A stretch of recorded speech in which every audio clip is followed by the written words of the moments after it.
જામનગરના ગુલાબનગર ખાતે રહેતા દિલીપ રમેશ ઉર્ફે રામજી સોલંકીએ ભરૂચના વસંત મિલની ચારમાં યુવાનને સળગાવી દીધો હતો, જે ઘટનામાં ચોંકાવનારો વળાંક આવ્યો છે।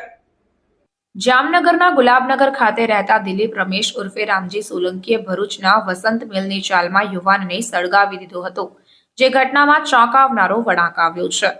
તેણે જણાવ્યું હતું કે તે લગ્ન કરવા માટે યુવતી શોધી રહ્યો હતો, જે દરમિયાન તેના કૌટુંબિક બનેવી દિનેશ પરમારે તેને જાન્યુઆરી મહિનામાં વડોદરા છોકરી જોવા માટે જણાવ્યું હતું, જ્યાં આણંદની સંગીતા નામની મહિલા તેને છોકરી બતાવવાની હતી।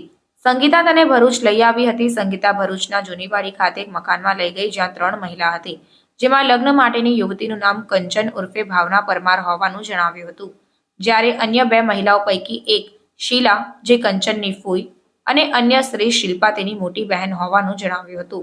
બંને વચ્ચે પસંદગી થતા ત્યાંથી નીકળતી વેળાએ સંગીતાએ તેને કંચન સાથે લગ્ન કરવા સારું ₹1.75 લાખ આપવા પડશે તેમ કહેતા ₹1.65 લાખમાં લગ્ન નક્કી થયા હતા, જે બાદ સંગીતા, કંચન, શીલા તેમજ અન્ય એક યુવતી તેમજ જામનગરનો જ એક મહારાજ સાથે તેઓ જામનગર દિલીપના ઘરે ગયા હતા, જ્યાં સંગીતાએ 5 દિવસ માટે કંચનને તમારી પાસે રાખો, પછી કોર્ટ મેરેજ કરીશું તેમ કહી તેની પાસેથી ₹1.65 લાખ લઈને જતા રહ્યા।